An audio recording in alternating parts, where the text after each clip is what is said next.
जेठानी जी हुक्म। घबराने की कोई बात नहीं है। अगर तुम्हारे घर में कोई भी भूत प्रेत या आत्मा हुई तो अगली सुबह जब तुम इसे काटोगे तो इसमें से रस की जगह खून की बूंदें निकलेगी। अगर ऐसा हुआ तो समझ जाना कि तुम्हारे घर में किसी बुरी आत्मा का वास हो गया है। लेकिन अगर सच में हमारे घर में कोई आत्मा हुई तो फिर हम क्या करेंगे? भाभी मुझे तो बहुत डर लग रहा है। आप ऐसा करो, आज रात ये नींबू लेकर आप घर चली जाओ। मैं अपनी सहेली के यहाँ रुक जाती हूँ। अरे मैं अकेले क्यों जाऊंगी भला? अब तो जो भी होगा हम साथ मिलकर उसका सामना करेंगे। भाभी चुपचाप ये नींबू छोटी भाभी के कमरे में रख देते हैं। आप देखना सुबह तक पक्का ये नींबू लाल हो जाएगा। आधी रात के बाद लीना और टीना दबे पांव छोटी बहू सिद्धि के कमरे में पहुंचते हैं और दरवाजे के नीचे से धीरे से उस नींबू को अंदर की ओर लुढ़का देते हैं। चल तू जलाल तू आई बला को टाल तू, हे भगवान हमारी रक्षा करना। अगले दिन सुबह, ये लो चाकू और ये नींबू काटो। लीना चाकू लेकर जैसे ही नींबू को बीच से काटती है, नींबू का रंग बिल्कुल लाल दिखाई देता है। लीना नींबू को दूर फेंक देती है। तभी उन्हें किसी के हंसने की डरावनी आवाज सुनाई देती है और कमरे की लाइट बंद हो जाती है। ये क्या हो रहा है? कमरे की लाइट अपने आप बंद कैसे हो गई? अरे नालायक, डर क्यों रही है? इतनी जल्दी अपनी सास को भूल गई क्या? क्या सास? तेरी सास। इतना कहते ही कमरे की लाइट ऑन हो जाती है और उन्हें अपने सामने सिद्धि खड़ी हुई दिखाई देती है। सिद्धि के बाल बिखरे हुए थे, आंखों का काजल फैला हुआ था और उसका चेहरा बहुत ही भयानक नजर आ रहा था। सिद्धि को देखकर लीना और टीना के मुंह से चीख निकल जाती है। छोटी भाभी ये क्या हाल बना रखा है आपने? और ये कैसी भयानक आवाज निकाल रही है आप? ये कोई समय है मजाक करने का? चुप कर नालायक, अपनी माँ को नहीं पहचाना तूने? माफी मांग, नहीं तो अभी तेरी अकल ठिकाने लगाती हूँ।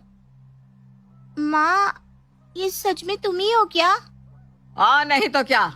उम्र बढ़ गई लेकिन अकल तेरे अंदर आज भी ढेले भर की नहीं आई। रहेगी तू गधेड़ी की गधेड़ी ही। मैंने कहा माफी मांग। मुझे माफ कर दो माँ, मुझसे गलती हो गई। ऐसे नहीं, पैर पकड़कर मांग माफी। मुझे माफ कर दो माँ, मुझसे गलती हो गई, लेकिन मुझे कुछ मत करना, मुझे जाने दो। इतना कहकर लीना वहां से भागने लगती है। सिद्धि लीना का हाथ पकड़कर खींचती है। अरे गधेड़ी जाती किधर है? इधर बैठ और मैं जो कहती हूँ ध्यान से सुन। माँ तुम बताओ ना क्या करना है, जैसा तुम कहोगी हम वैसा ही करेंगे। टीना बहू, सबसे पहले तू जाकर मेरे लिए बढ़िया खाना बना। बहुत दिन हो गए कुछ बढ़िया और स्वादिष्ट नहीं खाया। जी जी माँ जी, मैं अभी बनाती हूँ। आप जो कहेंगे मैं सब बनाऊंगी। लेकिन एक बात पूछनी थी माँ जी, मरने के बाद भी भूख लगती है क्या? तो भी चलना मेरे साथ, तुझे भी पता चल जाएगा मरने के बाद कैसा फील होता है। चलेगी ना? नहीं नहीं नहीं नहीं नहीं, मैं तो ऐसे ही पूछ रही थी। बनाती हूँ, अभी बनाती हूँ। आपकी पसंद का पूरी सब्जी खीर कचौड़ी जो जो आपको पसंद था सब बना कर ले आती हूँ। बस आप मुझसे ना नाराज मत हो ना, मुझे अभी ऊपर नहीं जाना है। देखो भाभी सब कुछ ना एकदम बढ़िया बनाना, माँ को शिकायत का कोई मौका नहीं मिलना चाहिए। ऐ गधेड़ी, तू इधर बैठकर क्या भाषण दे रही है? जितनी देर में टीना खाना बनाएगी ना तू पूरे घर की सफाई करेगी। चल लग जा काम पर। माँ आप इतने बड़े घर की सफाई मुझसे अकेले करवाओगी? कहे तो 2-3 आत्मा और बुला लूं। ऊपर से बहुत सारे लोग नीचे आने को तैयार बैठे हैं। माँ की बात सुनकर लीना वहाँ से भाग खड़ी होती है। कुछ देर बाद, अरे टीना भाभी आप अकेले रसोई में क्यों खाना बना रही है?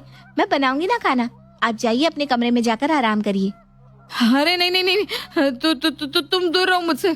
तुम जाओ अपने कमरे में बैठो, मेरे पास खड़ी मत रहो। भाभी मुझसे कोई गलती हो गई है क्या? अरे नहीं मेरी माँ, गलती तो मुझसे हो गई। मैंने कहा ना तुम जाओ, जाकर अपने कमरे में बैठो। माँ जी नाराज हो गई ना तो मुझे प्रॉब्लम हो जाएगी। माँ जी कैसे नाराज हो सकती हैं? उन्हें तो मरे 2 साल हो चुके हैं ना। अरे यार, तुम्हें समझ में नहीं आ रहा है क्या? जाओ ना अपने कमरे में, मैं कर लूंगी काम, कहा ना। बड़ी अजीब बात है, रोज तो किसी भी काम में मदद करने के लिए तैयार नहीं होती थी और आज मुझे कोई काम करने नहीं दे रही है। अरे लीना दीदी, आप क्यों पूरे घर की सफाई कर रही हैं? हैं? लीना दीदी, इसका मतलब माँ चली गई क्या? माँ यहाँ कैसे आ सकती है? क्या कैसी बहकी बहकी बातें कर रही हैं? अभी टीना भाभी भी कुछ ऐसा ही बोल रही थी। बात क्या है, कोई मुझे भी तो बताओ। कोई बात नहीं है, आपको शर्म नहीं आती अपनी बड़ी बहू से घर की सफाई करवाते हुए? ये लो झाड़ू और करो पूरे घर की सफाई। और हाँ, पहले एक कप चाय मेरे कमरे में पहुंचा देना। जैसे ही लीना सिद्धि को झाड़ू पकड़ाती है, सिद्धि के चेहरे के भाव बदलने लगते हैं। ए गधेड़ी, मैंने क्या बोला था तुझे? पूरे घर की सफाई तू करेगी, भूल गई क्या? मुझे माफ कर दो माँ, वो मैं थोड़ा थक गई थी ना, तो मैंने सोचा भाभी से थोड़ी मदद ले लेती हूँ। गधेड़ी, बहुत थकान हो गई ना तुझे? ठीक है, अब सिर्फ आज नहीं, आज के बाद हर रोज पूरे घर की रगड़ रगड़ कर सफाई तू ही करेगी। और अगर अब की बार तूने मुझे गुस्सा दिलाया तो तुझे पता ही है कि फिर क्या होगा। माँ की बात सुनकर लीना घिस घिस कर पोछा लगाने लगती है। कुछ देर बाद टीना भी खाना बनाकर सिद्धि के पास ले आती है। माँ जी, खाना बन गया है, आप खाकर बताइए ना कैसा बना है। ठीक है, रख दे इधर और जा जाकर मेरे लिए पान लगा कर ला। भूल गई क्या, मैं खाने के बाद मीठा पान खाती हूँ। हाँ, आप आराम से खाना खाइए ना माँ जी, मैं आपके लिए पान लेकर आती हूँ अभी। आपको खाना पसंद आया ना माँ जी? खाना बनाना भूल गई है तो बड़ी बहू, तेरे हाथ में अब पहले वाली बात नहीं रही। ला, पान इधर दे। और हाँ, तुझे पता है ना, पैर दबाए बिना मुझे नींद नहीं आती, इसलिए एक गिलास गर्म दूध के साथ थोड़ी देर में छोटी बहू के कमरे में आ जाना। ठीक है माँ जी। टीना के जाने के बाद ये हुई ना बात, मेरा तीर एकदम सही निशाने पर लगा है। इन दोनों लीना और टीना की जोड़ी ने मेरा जीना दुश्वार करके रखा था। मैंने भी दोनों की अकल ठिकाने ना लगा दी तो मेरा नाम भी सिद्धि नहीं। अब ये दोनों मिलकर घर का सारा काम करेगी और मैं अपने कमरे में आराम। बस इतना ही नहीं, काम के साथ साथ अपनी सेवा भी करवाऊंगी। कुछ दिन पहले, सिद्धि, देवर जी ने इस महीने भी घर खर्च नहीं भेजा। तुम्हारा पति पैसे तो भेजता नहीं, हर महीने शहर से चिट्ठी भेज देता है। हाँ, तंग है, पैसे अगले महीने भेजेगा। ऐसा है ना कि तुम्हारा पति तो तुम्हें यहाँ छोड़कर भाग गया, लेकिन मैं तुम्हें यहाँ मुफ्त की रोटियां नहीं खिलाने वाली। आज से घर का सारा काम तुम करोगी, समझी? भाभी, आप ये किस तरह से मुझसे बात कर रही हैं? माँ जी ने कभी मुझसे इस तरह की बात नहीं की। अगर आपने पराग जी को व्यापार से बेदखल ना करा होता तो वो क्यों ऐसे शहर की खाक छानने के लिए जाते? माँ जी ने ऐसे बात नहीं की ना, तो तू ऐसा कर, माँ जी के पास ऊपर ही चली जा। इस घर में रहना है तो हमारे हिसाब से रहना होगा। भाभी, पता नहीं माँ को इनके अंदर ऐसा क्या दिखाई दिया जो उठाकर यहाँ ले आई।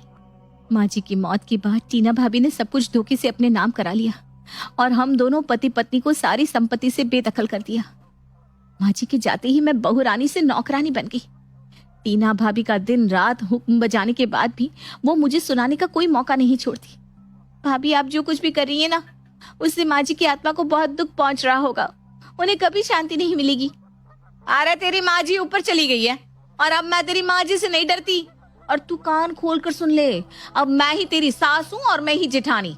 अगर इस घर में रहना है तो जो हुक्म जेठानी जी, ये कहना सीख ले। टीना का घर में दबदबा देख ननद लीना भी उसके साथ हो गई थी। लीना और टीना मिलकर अब सिद्धि के ऊपर रोब झाड़ती और तरह तरह से उसे सताती। घर के काम तो उससे करवाती ही साथ ताने देकर उसका अपमान भी करती। आखिर सिद्धि कब तक ये सब बर्दाश्त करती? एक दिन उसे इन सब से निपटने का एक आइडिया सूझा।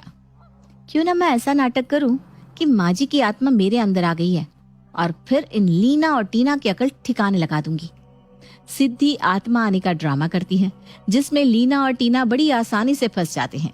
कुछ दिनों तक सिद्धि बड़े आराम से ये ड्रामा चालू रखती है कि सास निर्मला की आत्मा उसके अंदर आ गई है और जिठानी और ननद से घर के सारे काम कराने के अलावा अपनी खूब सेवा भी कराती है। लेकिन एक दिन आधी रात के समय सिद्धि की आंख खुलती है तो वो देखती है कि उसके कमरे में रखी रॉकिंग चेयर चू चू की आवाज करके हिल रही है। कौन है वहाँ? सिद्धि के पूछते ही चेयर हिलना बंद हो जाती है। सिद्धि उठकर चेयर के पास पहुंचती है तो देखती है कि चेयर बिल्कुल खाली है। तभी उसे अपने पीछे से आवाज सुनाई देती है। क्या हुआ सिद्धि, घबरा गई क्या? कौन है वहाँ? सिद्धि के इतना पूछते ही उसे अपने सामने अपनी सास निर्मला दिखाई देती है। ये नहीं हो सकता, ये बस मेरा वहम है। मेरा नाम लेकर बहुत राज कर लिया तूने इस घर पर। अब तू सबको सब कुछ सच बताएगी, समझ गई? माँ जी मैं तो बस। तू बताएगी या मैं तेरे अंदर आकर खुद सबको सच्चाई बताऊं? नहीं मैं खुद बता दूंगी पक्का। सिद्धि जिठानी टीना और ननद लीना को बुलाकर लाती है। आज तक मैंने माँ जी बनकर आप दोनों से जो भी कहा, जो भी किया, वो सब एक नाटक था। क्या कहा? वो सब नाटक था? तू गई अब काम से। तुझसे सड़क किनारे भीख ना मंगवा दी ना तो कहना। अच्छा, तो तू मेरी बहू से भीख मंगवाएगी?